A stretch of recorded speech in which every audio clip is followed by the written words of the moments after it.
for the future. Because of you, there is light at the end of the tunnel. We don't have enough words to express our gratitude for your sacrifices.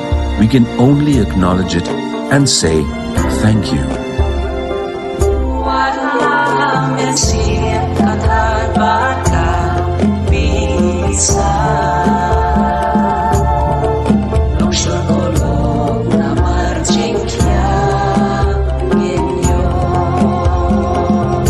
National Health Mission, Government of Meghalaya. A very good evening to all of you who are watching this virtual panel discussion. The theme for today is COVID-19 Livelihood Lessons, Adaptability and Resilience. This is the panel discussion brought to you by the National Health Mission, Government of Meghalaya, and the purpose of this is to reason together with the members of the public in tackling the COVID situation. And today we have reason to celebrate because as India crossed 100 crore or 1 billion vaccination. My name is Kit Shankliang. I'm your host for this panel discussion. And before I bring this team group of panelists, I have an announcement. Last week we had a Quiz Wiz 2.0, and later during the panel discussion, we will be announcing the name of the three lucky winners. So stay tuned. And yes, to begin with, we all know that COVID has not only taken away lives, but has taken away livelihood. Meghalaya has been hit hard, jobs lost. The workforce that has been doing well in the cities have had to return home. Insecurity seems to be hovering, and the economy of the state is fragile. But the question is, how bad is the state of the economy? And are we resilient enough? Do we have the willingness to adapt? Can we adapt at all? So these are pertinent questions, and we look up to our panelists for them to share their inputs and opinions. So now let's get straight to introducing our panelists this evening. We are fortunate to have with us Mr. Mark Stone Plum. He's the entrepreneur and founder, CEO of Avenues. Mark, welcome to the show. And thank you, Kate. Thank you. And we also have with us Ms. Jemima Marak. She is the program head of Anand Foundation. I come to know that they work in the Rebhoy district and also in the Garo Hills district, and their focus is rural livelihoods development. Jemima, welcome to the show. Thank you, Kate. And we also have with us Mr. Kunal Mordani. He is an entrepreneur and a director at Gold's Gym Shillong. Mr. Kunal Mordani, please, we'd like to welcome you to the show. Thanks, Kit. Okay. So without further ado, I'd like to just go straight away to our discussion, starting with a question that I'd like to ask Mark. Uh, just to give us a context of how COVID has impacted Meghalaya's livelihood. I know this is not really your hardcore area of economy and all of that, but you are an entrepreneur. So has it been difficult for institutions like yours or any academic institutions during and after the second wave? Um, and we would really like to know, Mark, share with us those challenges and how your team handled them. It's been quite a journey. 2020, it was like that. In 2021, and over to you. I mean, just share with us those stories. Kit, thank you so much for giving me this opportunity, and of course to the National Health Mission for putting this wonderful effort together. There are so many perspectives to consider when you're talking about economy and well-being. And I'd like to, for the moment, disconnect the two. When you're speaking about the state of the economy, or you're speaking about incomes and livelihoods, there are many stratas of income, many income groups, and many communities that must be spoken about against the larger context and the backdrop of what Meghalaya is now, after having, I'd say, starting to emerge from the second wave after it has hit us in the last, 6 months or so. I think we can all agree that none of us were prepared for the impact that this would have on livelihoods, especially in rural Meghalaya, especially with the fledgling enterprises that were slowly starting to take shape in our urban contexts. I'm speaking about something that I'm deeply passionate about, as you know, which is the entrepreneurship ecosystem. It was very, very encouraging to see how, despite the pandemic and despite whatever was going on to shut down business and shut down livelihoods, what I was very encouraged to see, and I think what we all witnessed, was this resurgence of a youth movement that was led towards volunteering. There were so many young groups that just wanted to make a difference. It was very difficult working against the grain because volunteering entails being on the ground, being in connection with other human beings. And because of the pandemic, all of those factors had to be taken into consideration. But what was beautiful to watch was how a number of voluntary initiatives began to take shape, and how commerce, and I can only speak for the entrepreneurship ecosystem within the urban suburban contexts we have operated in, how commerce was not the primary driver when the pandemic hit Meghalaya. The primary driver for young people and for entrepreneurs building enterprises was, how do we contribute? How do we make a difference? How do we instill a sense of support for clearly what was at the time a gap in human resources, a gap in process management, and a gap in frameworks, as everybody, not just the state government, but the world governments were trying to grapple with the challenges of addressing something this large. But I do want to circle back to livelihoods, and I want to say, as far as the past is concerned, there are many lessons to be learned. But let's talk about what's happening now. We're in a context where we are quickly emerging to what looks like normal.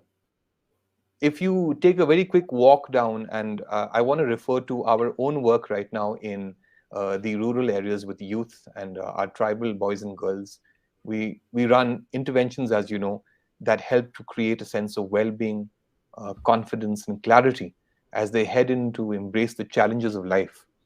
And we've been doing this for many years now. This is our 19th year in operation. But over the last 2 years, that disconnect that happens with young populations, especially within our own rural areas, makes it impossible to help them understand how to cope with the challenges of this very uncertain world now. And whether we like it or not, the education frameworks, the entrepreneurship ecosystems, the livelihood generation gaps that have been attempted to have been plugged by government just could not be enough, because eventually one has to rely on self-reliance, the ability to just get out of this rut and try and understand how to get back into regular living. So when you talk about youth and in the urban populations versus the rural populations, and you talk about livelihoods and economy, there's one very common thread. And the common thread is, we are just dying to get back to normal. Each of us wants to make sure that we are in a position where, accommodating what we consider to be the new normal, we're able to at least allow livelihoods to kick off again.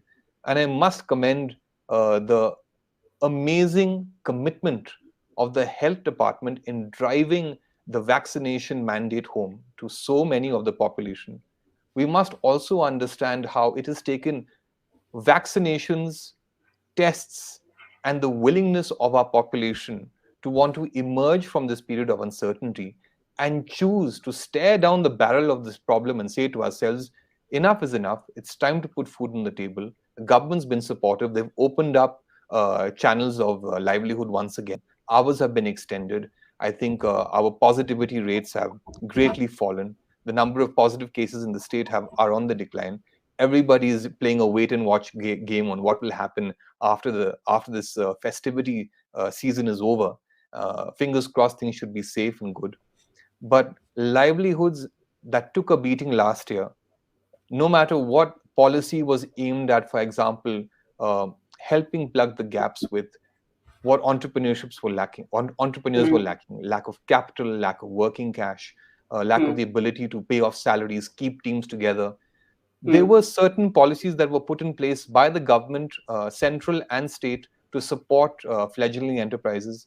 There were certain policies put in place which I would not like to comment on, but there were definitely certain focus areas, especially with workers and with people who were earning daily livelihoods.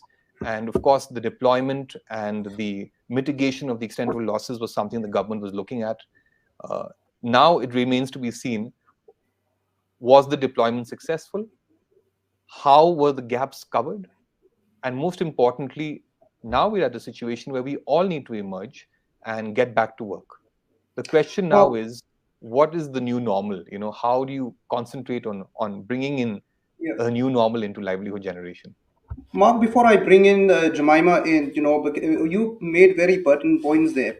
On one hand, you're talking about resurgence of youth and movements and voluntary, interventions. On the other hand, you're also talking about the reality of dealing with, depression. And let's imagine COVID did not happen. We already had this problem of, hopelessness and unemployment and not really sure of what next, especially for the youth. So now that COVID is around and you had that problem, so as a solution oriented mind, how do you deal with that? I mean, or organizations like yourself, and how do you work along with, government entities to look at what next and what is the future? So I just like to hear, what are your thoughts on that? Kit, are you looking at me to address that? Yes, if Okay. I because think, because we're looking at a situation where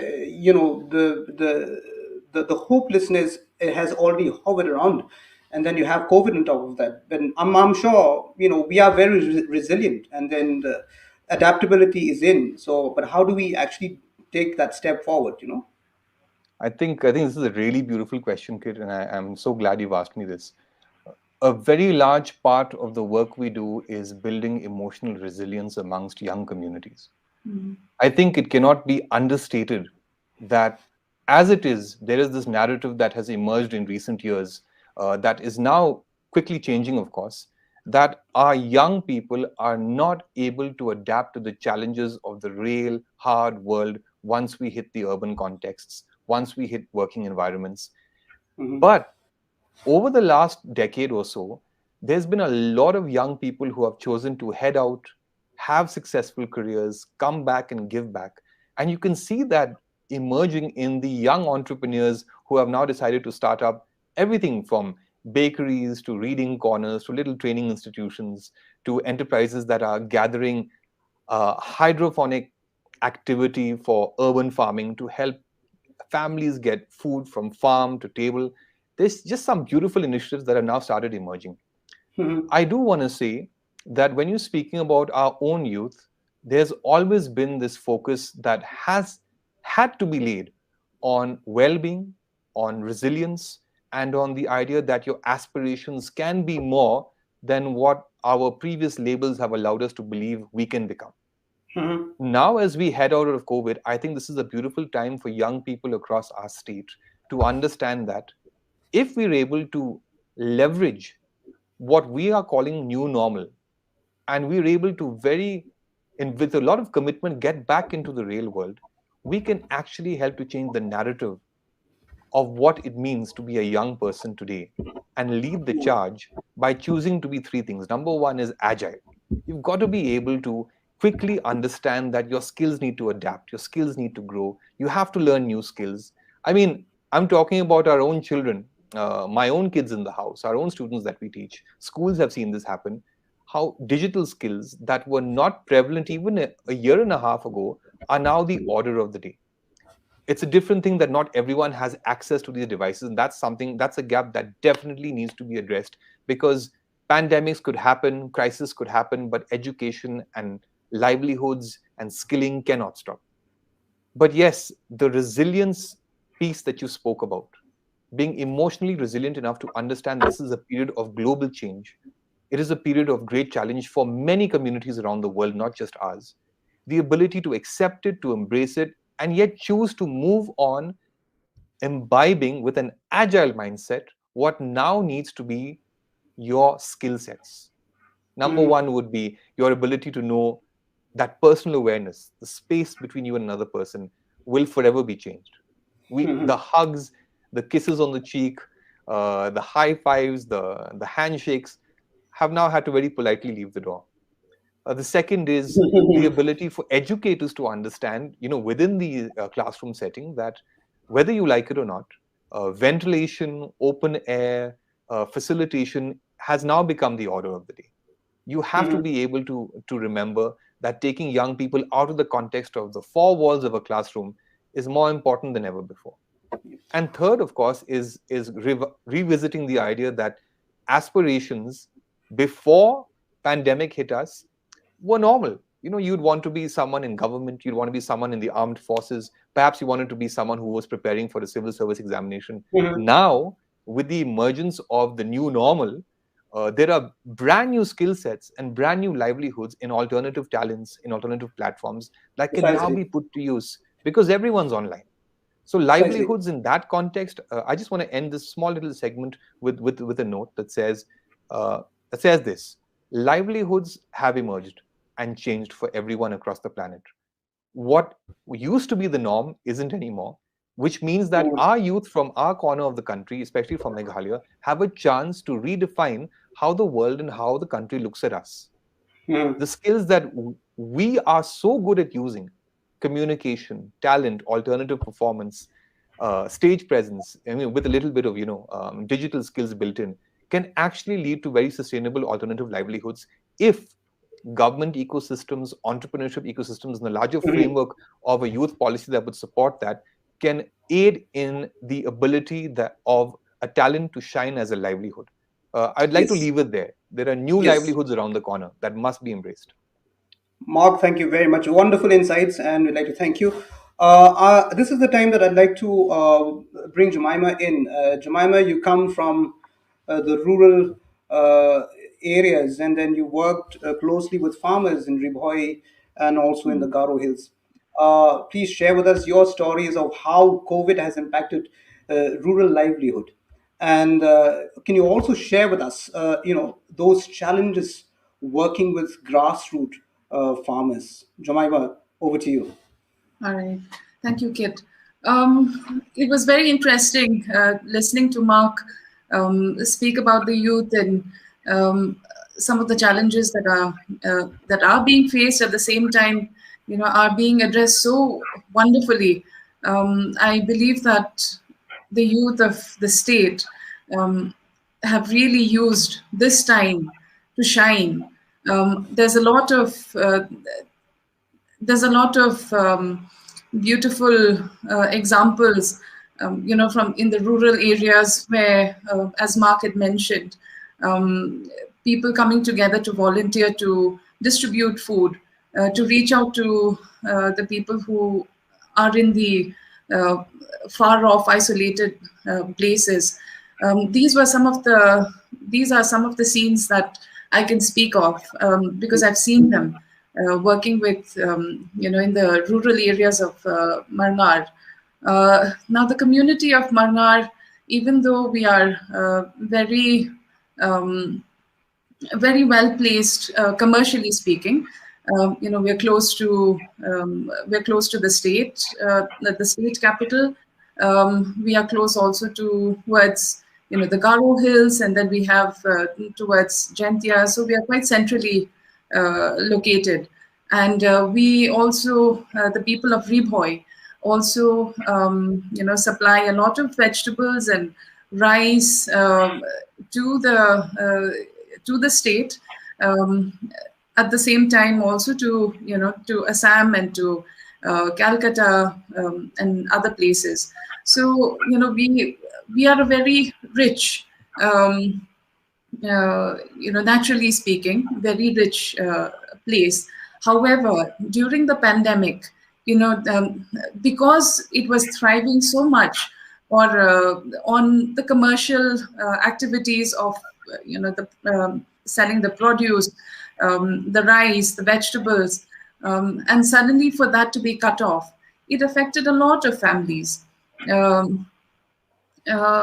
when you have so much, you've been producing, you've been working so hard the entire year, um, as you have been every year, with the spade in your hand, your entire family sweating and slogging off in the fields.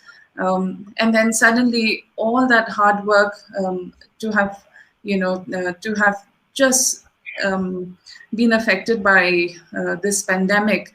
Uh, it was a really, really horrible time for a lot of families. I think there was so much of wastage. Um, the vegetables, because there's been a lot of fresh vegetables that has been moving from that particular area that we've been working in. Many of them had to throw away, either their vegetables or feed them to the pigs. Or just basically let them just rot. Many of them develop the barter system where there's some vegetables that you don't have. You give it to somebody else who does, and then take something that you need. So those are also some of the things that we saw. The other thing that we were able to uh, see during the pandemic or the lockdown was also, vegetables being sold at throwaway prices. Um, 1 rupee, 2 rupees for something that was worth, 30 rupees, for example, pre-COVID. Um, and then at the same time you see the consumer in, say, Shillong paying 50 rupees for the same thing, for the same item. So there's such a huge gap. Somebody Yeah. selling, the seller selling, say, a product worth 30 rupees at 2 rupees, and the consumer buying the same product which was worth 30 rupees and paying 50 rupees. So those kind of gaps we could see in a lot of places. Another thing that some of the farmers, what they had shared was that, even though they have a lot of rice and vegetables in that place, say, for example, there were still some items that they needed or they depended on, from, say, Assam, like salt and sugar and tea or oil and things like that. So shortage of that. So they had to there was a lot of adapting uh, to newer tastes, acquired tastes of, say, just boiled vegetables and things like that. So they said it, uh, while maybe nobody went hungry per se Yeah. during such a time, financially everybody was affected simply because a lot of the families depended on the money coming in from the sales of their Yes. produce.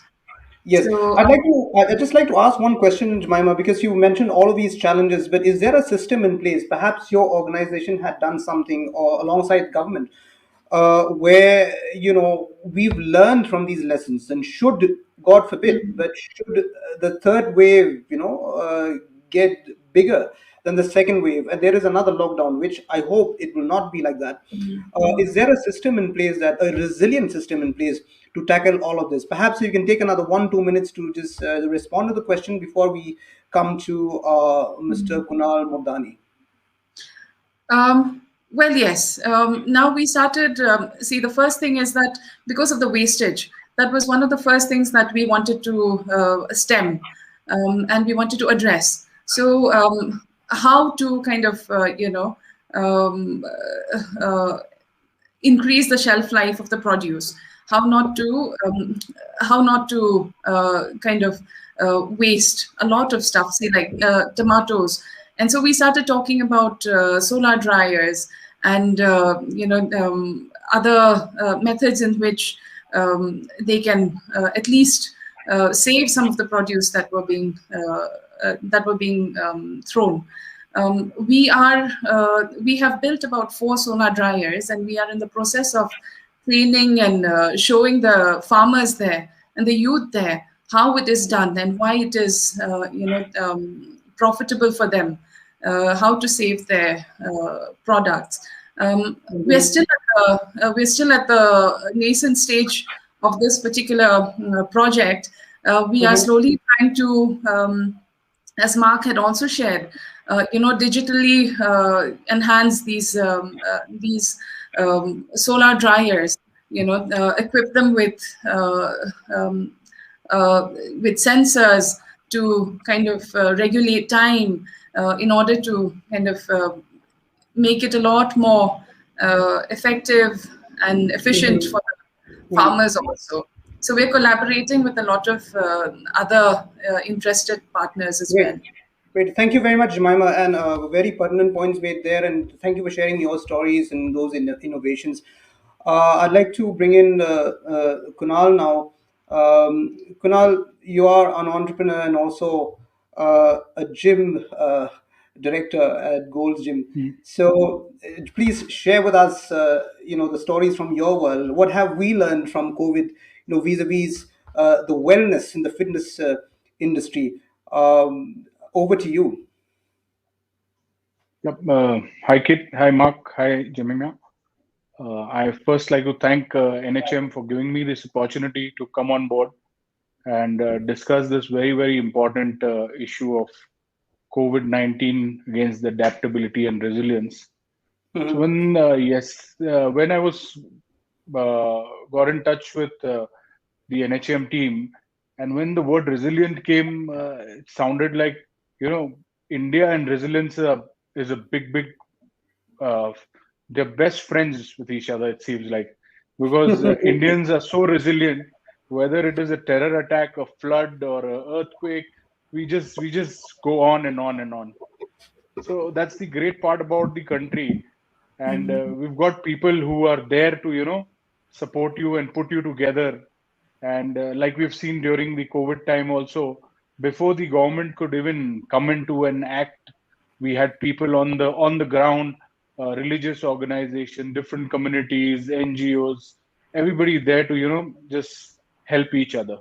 So that's the great part about our country. So that's where resilience comes in, and we keep on surviving every challenge. With respect to what Kit had asked, that how what challenges we face in the wellness and in the fitness industry, was these both these industries were the first to close down and the last to open. So basic challenge was the crowd over there, and everything was linked to so many things, and there was so much of negative around the fitness wellness industry that we had to face the maximum music out of this. So with due respect to containing the virus, there was a large amount of uh, awareness amongst everybody that fitness is also a key to fighting any kind of virus, not just to COVID-19, but yes, any virus. If you want to stay fit, so you can easily get rid, and your symptoms may not be severe if your immunity is strong. So that was the good side of it, but people were not ready to understand. And the health people who were making the SOPs were not quite sure about whether it sweat spreads the disease or not spreads it, and the air conditioning in the gymnasiums, the circulation and everything. So there was a lot of gray matter here. So that's why nothing could be concluded and say ki, yeah, fitness is good, and if it is maintained in the right way. So we've learned a lot of lessons throughout this 1.5 year. And like last year, we were not very confident of starting our facility. But this year, we were eager because we knew that with the proper exercises and the all the safety precautions, you are safest at the gym rather than being in Police Bazaar or GS Road. The gym is a much more safer place than anything else. Mhm. So that's the main lesson we've learned out of which. And the basic adaptations, like everything, has also taught us to be more hygiene has got into it, and more of discipline amongst members has got into it, and everybody coming in also realizes that their safety is taken into consideration, and out of that, a lot of technology, like Mark said, this last 1.5 year has boomed the IT part, where everything has gone virtual, and apps being developed, and constant engagement through the apps with the members, getting in touch with them, showing them workouts to do at home if they don't want to come to the gym. So that's kept them engaged and not out of their routine, because as everybody knows, the last lockdown, half of us were just cooking food in the house and posting all the new types of coffees and recipes and everything. So everybody had put on some amount of decent weight. So everybody thought, no, it's time to just get back to your normal routine and start That doing business some goes back exercise. to that business goes back to the gym, because now there are more people wanting to go to the gym to lose that weight. Yeah. So that's like a win-win for me. Yeah. But thank you very much, Kunal. I mean, you've shared very valid points there. This is the first part Right. of the panel discussion. We are going to bring you back in. And of course, we've heard wise words from all these three panelists. Mark said resurgence of youth and communities, and Kunal said mentioned the resilience and the country that we live in, India, and we've heard some really interesting innovations during COVID. Working with Jemima, working with the farmers in the districts that she represents. So we'll be back, but before that. For the people who are watching this program, if you have questions, you seek support or help of any kind, please call the toll-free number 14410. It's right there on your screen. And you can also download the Behavior Change app. You will get all the information around COVID-19 in Meghalaya. Okay, so that's also there on the screen, the right side of your screen. And of course, make sure your second dose is done. If you're vaccinated once or twice, show solidarity by making this frame. There you can see your profile frame on social media. Make sure that you make this frame your social your frame for your profile profile frame on social media, and become an NH champion. So follow the instructions on the screen. Okay. So it is time that we slip into a quick break. We'll see you on the other side. Hey Kongdeng, where to? Seems like somewhere special. Yes, it's special. I am very proud to be a part of India's largest vaccination drive. Are you not worried? Why will I be? Instead, I should be worried if I'm not vaccinated. But people are saying so many things. People will always have something to say. Will it really protect me from COVID? Vaccination doesn't mean you are 100% COVID proof, but your immune system will be strong enough to fight even if you contract COVID-19 and it is not life-threatening. I heard it has severe side effects. There may be mild side effects like fever or chills or maybe headache, but that's normal. It will wear off on its own. But is it really safe? Of course, it is absolutely safe and backed up by medical professionals. Doctors, engineers, politicians, and many more are chosen from all sections of the society to be vaccinated. Yes, you are right. I will also get vaccinated immediately. Don't waste your time anymore listening to fake news and gossip. Take a decision to get vaccinated with confidence. National Health Mission, Government of Meghalaya.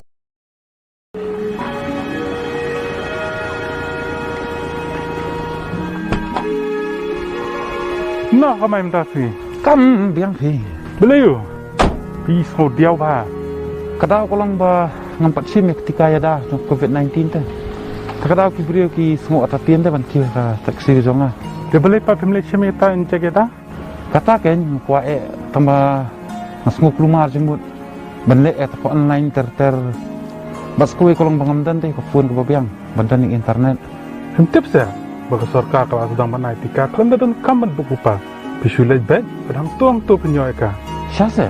Ha, shulai ba hakan ke caka ain jek hakan ke sini baki ai dengkat baka ID jong pi ba penyo ketika dana klam COVID-19 pintan kam banne lupa kan ke registration instan lahi aku ke caka ketika kata ti khubur ba baik kan nga ai to kata sekendo mo apa beli kerja Nakirki ban simno ketika yada menta kesini mapipat what I doubt you sime ketika yada klem datan sab issue ekapor National Health Mission, Government of Meghalaya.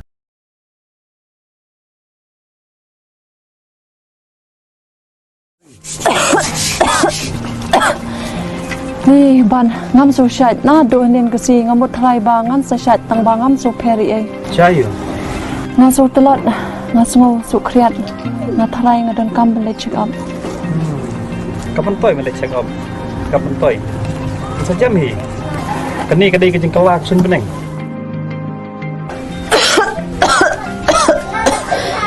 ni ban jerho da kisngi bat ka khriat nga don kam le check up pe ya ka to ka phone udan u helpline number ba ong pi kong asam ni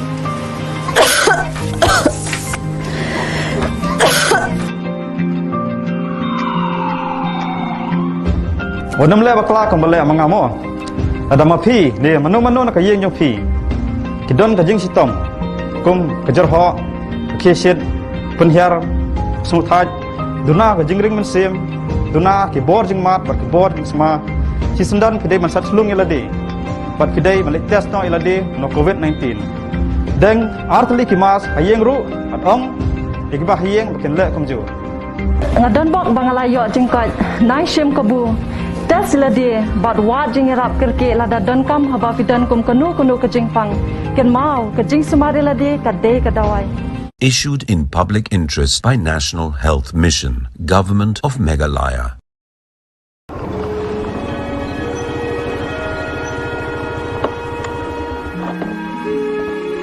Bamun! Hey, Bamun! Where are you? You gotta be careful. Why are you shouting? Aren't we supposed to go for COVID-19 vaccination today? Oh, just a sec. I will get ready. Stop! You're not ready as yet. Now, what happened? As per the government's new safety measures, you should be wearing a double mask in order to fight against the new variant of COVID-19. Double mask? Yes, a double mask.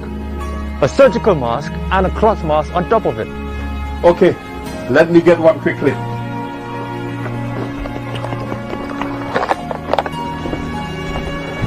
Okay, now I'm all set to fight back this COVID-19. That's right, my warrior friend. Let's reclaim our lives. And remember, you don't need to wear a double mask if you're wearing an N95 mask. National Health Mission, Government of Meghalaya.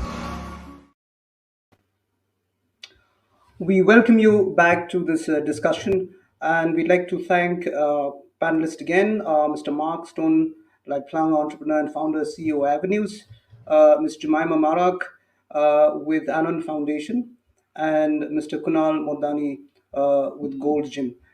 We were supposed to have Mr. Kerlang Mangyang with us. He's an economist and an entrepreneur, but unfortunately, because of unforeseen circumstances, he was not able to be with us. We hope to have him probably in the weeks to come. So back to our discussion. For those who have joined us, the theme for today is COVID-19 livelihood lessons, adaptability and resilience. Let me tell you what we've had. This great conversation that we've had has been very interesting. And we talk about how we can bounce back to normal life and how livelihood must go on as we live alongside COVID. So now let's probe further into what our panelists have to say. I'll start again with Mark. So just to continue the conversation, Mark, how do we navigate COVID in our workplace? Because that's your area of focus.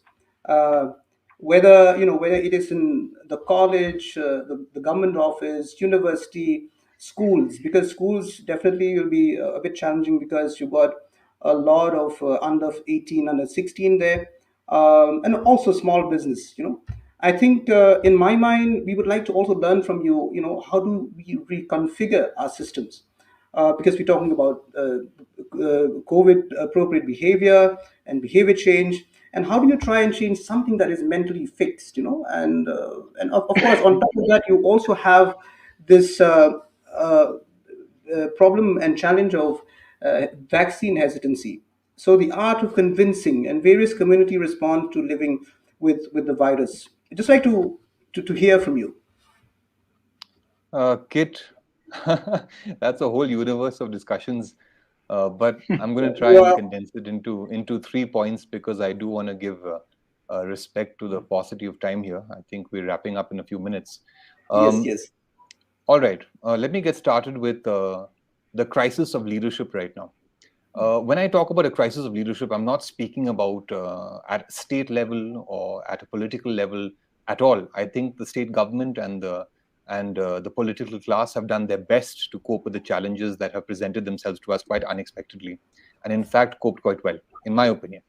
What I'm talking about is the crisis of leadership in teams, in businesses, in livelihood generation. I specifically want to address 3 keywords here, and I think I'll leave it at that. The first thing I want to look at, especially when we're talking about coming back into the office space or coming back into the livelihood you were originally generating for yourself. If you're working in a team, if you're working for a large organization, but more importantly, if you're working for an intimate team, a very close team, a small knit team, the word culture has now such a huge meaning. Culture now encompasses so many things. What are the values you're bringing to work? What are the values you're bringing to the new normal? For example, as most of you know, Kunal, at your gym, I don't know how it runs. I mean, I wish I had the privilege of attending a session there someday.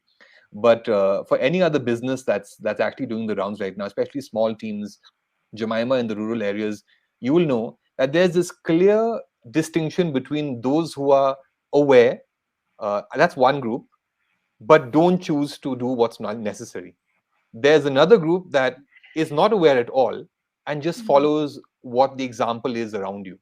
And there's a third group that knows what must be done and enforces what must be done, whether you like it or not in the workspace. Now, as a leader, you have this choice. Are you pro-choice? And I mean that in a very positive way. I mean, are you supporting the choices of your team? Number two, you also have to consider the wider context of the space you're in. Are you a citizen-facing service? Are you dealing with people all the time? Because if you are, then the culture of your organization, the fit now with the new normal, has to be completely aware of the impact you might have as a citizen-facing business or service on the health, livelihoods, and perhaps life itself of the people you're working with. And third, if you're in the education space, I mean, it is such a challenge because for the last 2 years, I'm going to say about 2 years, 18 months now, we've had to find a solution to the idea that a whole generation of young people have missed out on a year or a whole year of academic sessions in person. There were young boys and girls who entered class 11 and are now graduating this year who have not seen their batchmates in person. I mean, there are sessions across campuses and schools where teachers have had to actually find a way to address the fact that there are the haves and the have-nots, those who have the devices and those who don't, who have access to them. There's just so many conflicts of how you actually generate content and push that to your students. But I want to talk about this word again, culture, in educational establishments, in small businesses, in large organizations, and in civic society, civil society. I'm calling it civic because now we're talking about sanitization and hygiene, but civil society. How are we all playing a role in creating a culture that enables each of us to be safe, to allow us to keep earning our livelihoods? We are each responsible for the decision to either expand that culture into greatness or shrink into the mediocrity of not concerning yourself with your choices and the impact that your choices have on the people you work with. I really want to drive this point home to the leaders who are watching this in your organizations. What is the culture that you are choosing to bring in, not just by virtue of a written order or a statement or a slap on the wall, but by the example that you set. Are you setting in place examples that allow social distancing to be maintained? Are you ensuring that masks on are not masks off the moment you sit down for a cup of tea together? Are you ensuring that when you walk into a client's office, the first thing you do is hello or a good morning? We maybe do a fist bump, has become the thing we do at Avenues. We meet anybody. And then, of course, we can quickly sanitize our knuckles. But the point is, what are the new experiences you are bringing into your teams that will allow you to work within the norms that are now expected of any citizen facing organization? Health, your impact on the world around you, and the example you set, not just as a business or a community leader, but the team that you work with has to also go out and set examples. What are they doing to lead the way? And whether we like it or not, all it takes is for a sudden spike, a small little epidemic to begin again, for the pandemic to suddenly show its dirty face, and for us to all be scared for what happens if there's a third wave. The second word I want to speak about is consistency, Kit. We've talked about the culture. What is the culture we're all trying to promote as leaders? But as team players and as people who are earning a livelihood anywhere, whether it's in the rural or urban spaces, I want to make this distinction. There seems to be a consistency gap with words, actions, and efforts on the ground. You might say, I believe in this and I shall do this, but am I consistently doing it in the workspace? Or am I conveniently forgetting it just because the moment suits it? I mean, I'm a victim of this too. A few days ago, our team and I were traveling in a district in the Garo Hills to graduate a group of young boys and girls who have willingly, voluntarily, with parents' acknowledgements, come back into these training oases, we call them, these life beds of life skills and soft skills in the districts. And the joy you see when you see young people coming together after having been locked away for so long, that light is on in their eyes, the happiness to be in touch with each other, that human connection that we as educators are so scared will be lost if the world continues like this. We cannot just be device to human being. It has to be human to human. At the end of the day, that's what living and I think meaning is about. Collective belonging. We all belong to each other. But being able to see that and the consistency of young people, mind you, when a young person is brought into an environment where you, as a leader, set an example, it is followed most consistently. It's a beautiful thing to watch. Because I think that is empathy in practice. They understand better than we do at our age what it means for my actions to have an impact on my friend who's sitting next to me. But there's also this very clear reality that in the rural populations where we have green pockets, where there are very little cases, perhaps none at all at the moment, these harsh realities have been very quickly forgotten. And while there are certain norms that have to be put in place for education establishments, for young teams working together, for organizations, those norms are quickly being forgotten because, hey, we're back to normal, we're emerging. So consistency, Kit, is really critical here. So culture and consistency is where I want to leave this. Yes, valid point, Mark. I remember the word consistency. And, I had to ask and put a universe of question to have that kind of universe of responses from you. Because there's something I'd that love to pitch in more, but I want to respect everybody else's time here, Kit. but that was a universe of a response. So, but now I'll go to Jemima's universe and see what you bring from the village. So, Jemima, COVID is going to be here, perhaps for a long haul, and and a farmer has to live with it. So this part of the panel discussion is more about what next and the hope that we can mentality, right? So is it possible for a farming community to thrive in the midst of COVID? All right. Before I answer that, I just want to add a little bit to what Mark was saying, or more like share about the scenario in the village when he was talking about leadership and teamwork. Now, for example, when he was talking about, masks and sanitization, these are completely alien activities, completely alien concepts, especially in the rural area where, even cancer, for example, until and unless you visit an urban area, you are not aware of illnesses or dangers of the world that we live in.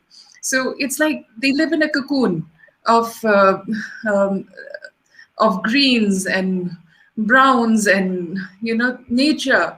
So to be introduced to a whole bunch of alien activities, for a lot of them, especially the older generation and the very younger the little ones, it's difficult, asking them or explaining to them why, having your mask on and sanitizing yourself regularly, washing hands, it could save their lives.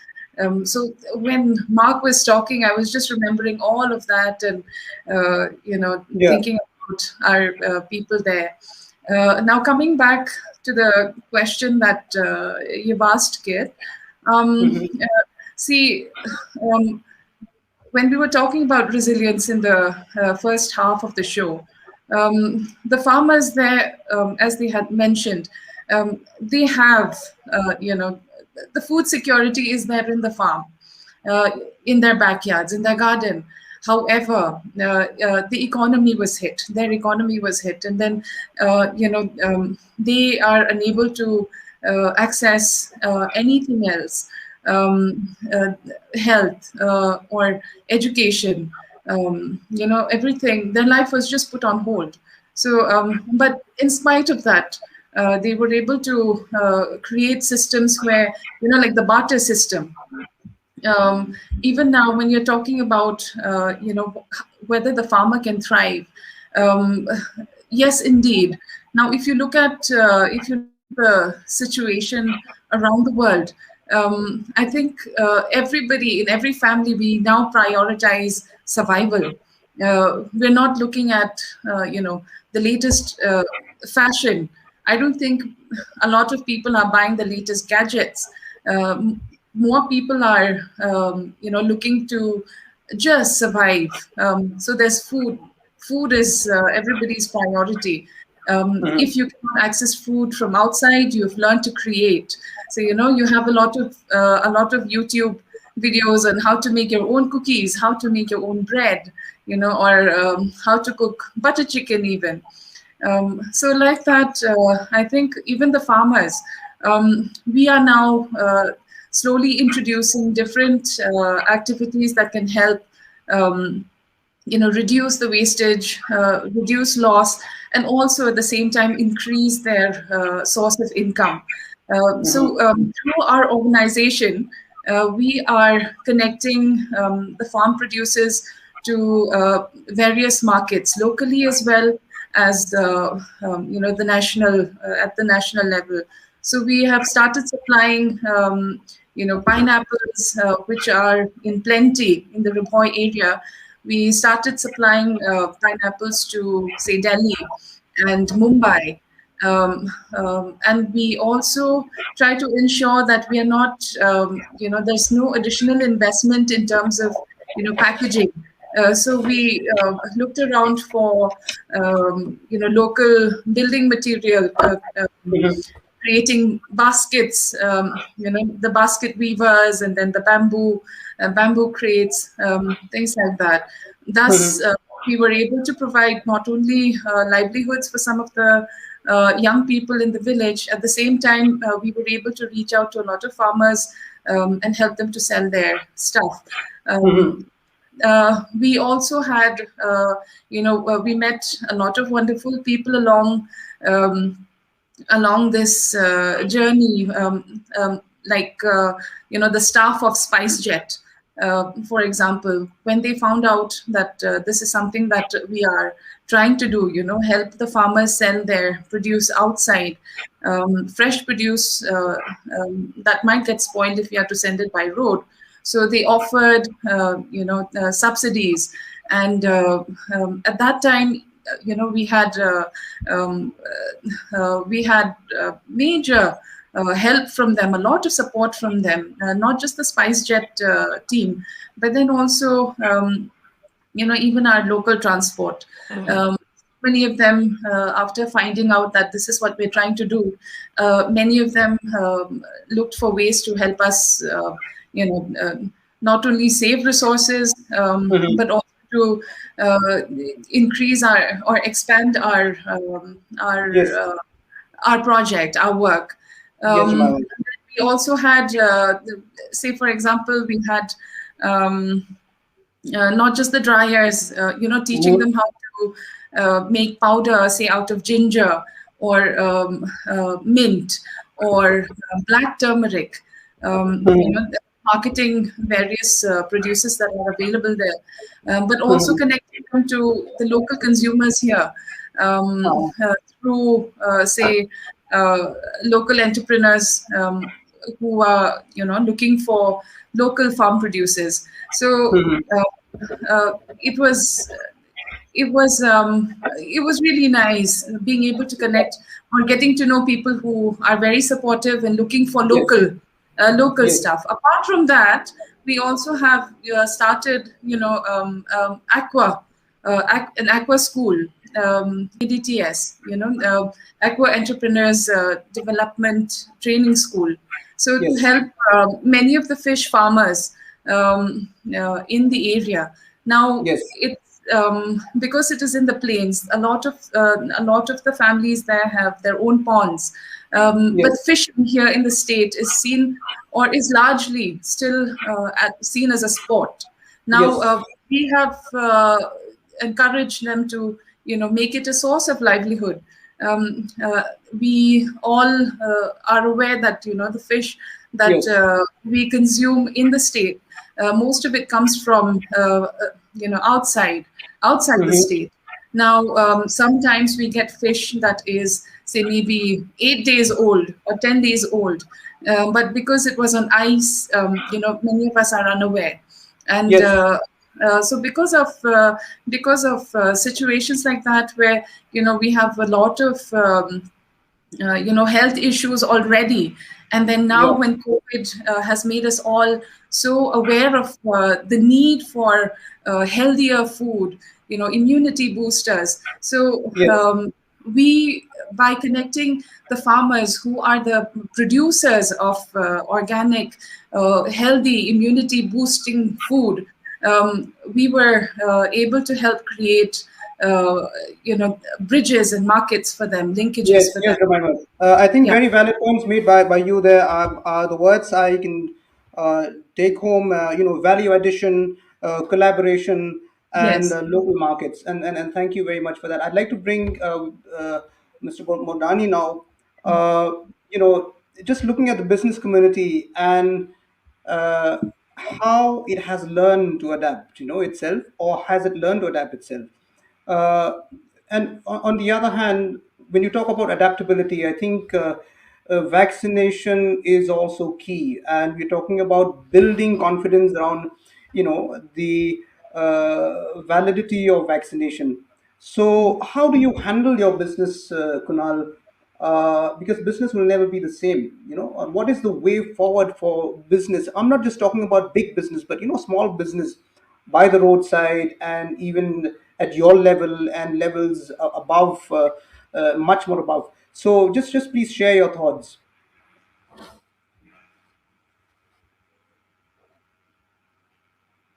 I think your mic is muted. Okay. Yeah. So Yes. basically, what I look at it is as adaptability is the key now, and the Mhm. faster you adapt, and is then only you can thrive. Otherwise, you're bound to just fail, because the dynamics have changed so much that every day there is something new happening. So you cannot just loosen your guard at any point. So to be in the market, to be in the business, you have to be 110% there, and you just cannot let your guard loose. That's the key to it. And if you're not adaptable and your response time is late, and you're going into a lot of processes, you're bound to fail. Because previously every organization was doing that. There were a lot of processes. People used to go from here to Delhi to take approvals. Now everything is happening to the virtual platform, which has been a boon to it. So we've cut down cost of corporates to a certain limit. That's Yes. where they've cut down traveling cost, where they've cut down coffee, canteen stuff, air conditioning costs, electricity costs. So, and the efficiency is still 70% people working from home. So I think that the adaptation has kept them in the business. If they would have thought and waited, that COVID would get over sometime and we'll get back to office. So they would have all been running out of business now, and the economy would have been in a much more bad shape. So that's the key. What I feel to the adaptation is, you have to be quick and responsive. Yes.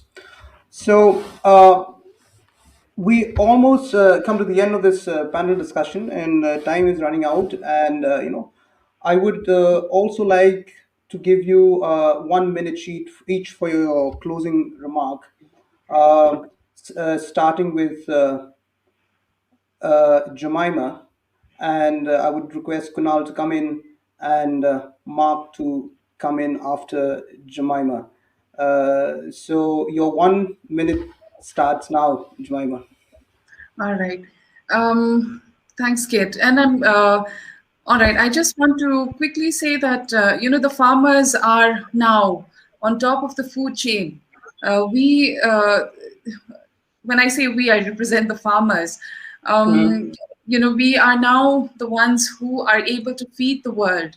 And we're looking at, even at the national level, how farmers are fighting for their rights. I think it is important for the entire state and nation, and us as individuals also, to now get our priorities right, in terms of who can we support, who do we look for support. And while the farmers are willing and ready to feed the rest of the world, to feed us, I think it is important also that we extend our support not only through by buying local, but also from the government side through the policy making. I think now is the time where we make a lot of changes to make this world farmer friendly. I think I would like to say that. Thank you, Jemima. Kunal, you can come in. So basically, I would come in for vaccine hesitancy, which has been like the key in many states across the country. So we were facing a similar challenge in our organization, where 50% of the people were ready to get vaccinated, 20% were fence sitters, and 30% were against vaccination. So we got them on board, and the fence sitters didn't take time to get convinced. They initially there was some hesitancy, and then they got vaccinated. But the 30%, where we used a tool where we called in doctors to explain to them, and had regular counseling sessions with them. And one very important question which I asked them is that all the parents in the organization, whether they've been giving vaccines to their kids since they were born, and have they even properly heard of certain of the diseases which are there. Japanese encephalitis, I cannot pronounce it correctly also, but schools say we need it, and we send our kids to school to get it. So have we ever compromised on that? No. So I asked this question, and I did not get an answer from anybody. There is no answer that my kids are vaccinated. Whatever is there on the card is already full.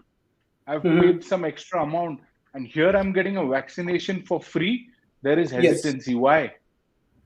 So I asked them to get back home, ask their parents, whoever has brainwashed them, convinced them not to take their vaccine.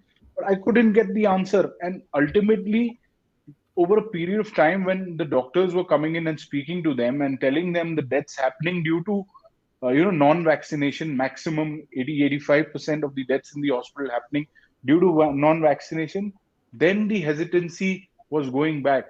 So asking anybody that, why have you given your kids Yes. all the vaccines since the time they were Yes. born? So that Thank that you. I think everybody can use that word. Yes, yes. Thank you, Kunal. That's another way of approaching, and thank you for sharing your story. Mark, your 1 minute starts now as a closing remark. I think I would just want to talk about the word choice now. We are talking about adapting to what is a reality in our lives. Whether it's COVID-19, whether it's a pandemic of another nature, whether it's a mutation in the future, we cannot say for certain what's going to hit us next. What we do know is what we've learned. And what we've learned is your personal awareness of your choices has a direct impact on the livelihoods of other people. If you're going to be leading, lead by example. If you're going to be following, follow that example. And if you feel that the example set is wrong, question it, ask for clarity. Make sure that you're doing what's best within your teams, within your setups, within your institutions, within your frameworks to allow for livelihoods to continue. We are each personally responsible for the choices we make, but the choices we make have a larger impact on our entire community. So whether it is the ability to take a vaccine, both jabs, whether it is not taking it and then being brave enough and bold enough to understand that you have to test every 10 days, or if it is just simply the idea that you want to exclude yourself from what is now new normal and just be a recluse. The choice is ours, really. So if you're an educator, please remember that young people need to connect again. Give them that privilege, give them that joy to be able to come back into the classrooms with safety. Keep your distances, keep your protocols in check. If you're someone who is in a rural setting, understand that just because there are no cases around, and we've seen it in our own teams, I also just want to take a very quick 10 seconds to commend a division under our organization. In fact, the 14410 team is led by Avenue staff members and young people who have been heading this for the last 8 months. Way to go to the team. I'm so proud of them for the efforts and the hard work, night and day, 24/7, against the grain of what everybody said was unemployment. They chose to step in and step up. It's efforts like this, choices like this, that allow livelihoods to continue. For us as entrepreneurs, for the government as policymakers, and for as administrators who are in charge of ensuring that those policies are deployed, all we can say is you have our support. We wish you the best, and be wise with your choices, and we'll try to do the same. Thank you, Kit. Thank you, Mark. I think when you talk about Kid, pro-choice, I want to add one yes, thing to what Mark has said. The yes, very just 30 important seconds. feature, just 5 seconds. The important Okay. feature COVID has created is health responsiveness. The response to healthcare has increased, and the time now is like quick. So we've got so many helplines, so many places. So that's commendable throughout the country what we have done, and teams like Mark Avenues has done in Shillong. Congratulations, Mark. Good work.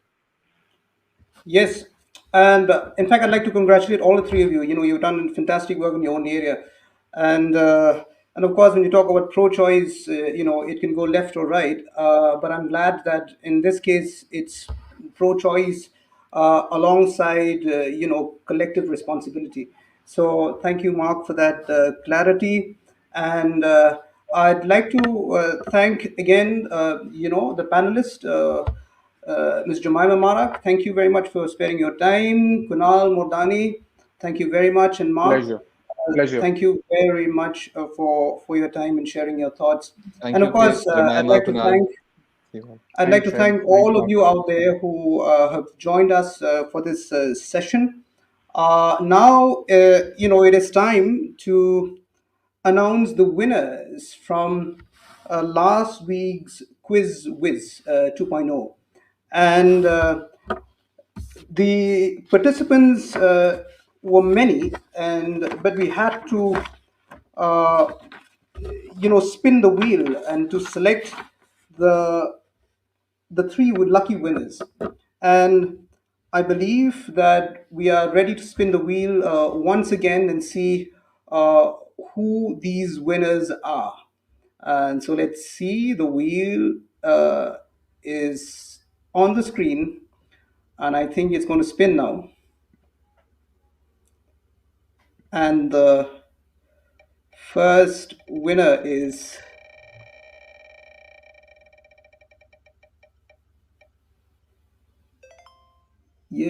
okay, Pinchem Nikla. Congratulations, Pinchem Nikla.